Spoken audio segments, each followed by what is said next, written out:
PT Honda Prospect Motor memperkenalkan Honda IN1 sebagai mobil listrik pertamanya untuk Indonesia pada konferensi Persaikindo Indonesia International Auto Show pada tanggal 17 Juli tahun 2024.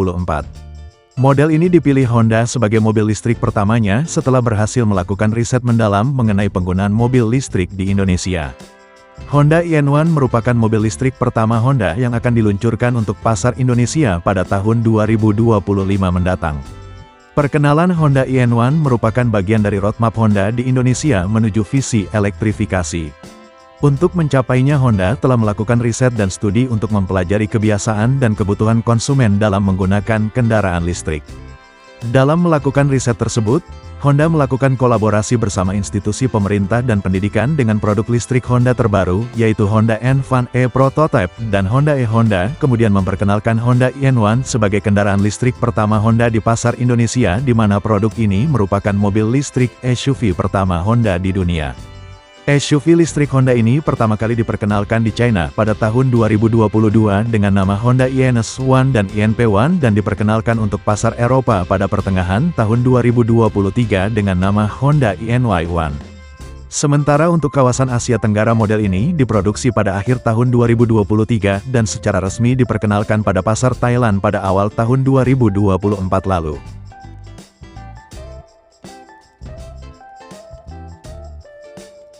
Pengenalan. Sebagai sebuah mobil listrik SUV, Honda IN1 cocok untuk digunakan di berbagai daerah di Indonesia yang memiliki karakter jalan yang beragam. Mobil ini mengusung baterai lithium-ion berkapasitas 68,8 kWh sehingga dapat digunakan untuk jarak tempuh maksimum 500 km untuk sekali pengisian daya. Selain itu Honda IN1 yang ditampilkan telah mengusung teknologi fast charging dengan waktu pengisian 50 menit untuk 80% kapasitas baterai.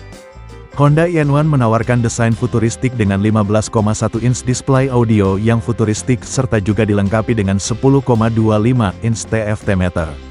Yusak Billy selaku Sales and Marketing and After Sales Director PT HPM mengatakan bahwa mobil listrik Honda memiliki nilai lebih karena dirancang di atas pengalaman pengembangan beragam teknologi, serta telah teruji melalui berbagai produk yang diterima oleh konsumen selama puluhan tahun.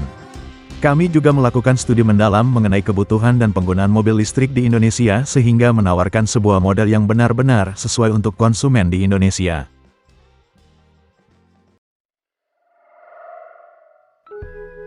Desain dan performa.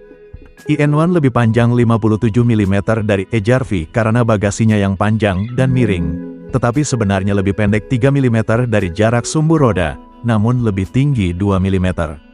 Lambang Honda di bagian depan telah mengalami perubahan warna putih, dan tulisan Honda di bagian belakang mobil hadir dalam teks sans serif baru yang menandakan mobilitas baru dan masa depan yang berani. Sebenarnya tidak, hanya bergumam Honda dengan font yang berbeda. Mobil ini bekerja dengan baik sebagai crossover listrik kecil yang bagus, dengan gaya biasa yang telah disempurnakan Honda.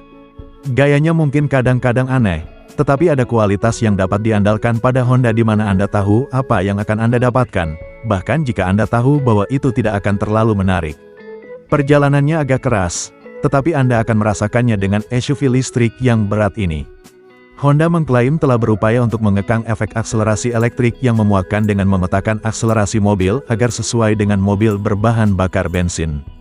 Cara ini berhasil, alhasil mobil masih bertenaga, tetapi gesekan roda depan berkurang. Kecuali jika Anda dalam mode sport, saat Anda merasakan kekuatan penuh dari motor listrik 201 brake horsepower dan torsi 229 pound-feet. Interior. Interior Honda dirancang dengan baik dan disusun dengan cermat, meskipun tidak ada hal khusus yang membuatnya menonjol. Selain layar sentuh sentral yang besar, tetapi dalam praktiknya pun ternyata sedikit kurang menarik dari yang Anda kira sebelumnya. Alih-alih menjadi layar tunggal yang besar, layar 15,1 inci dibagi menjadi 3 bagian, dengan kontrol AC selalu aktif di bagian bawah, tampilan informasi dan menu di bagian tengah, dan peta atau pencerminan ponsel pintar di bagian atas.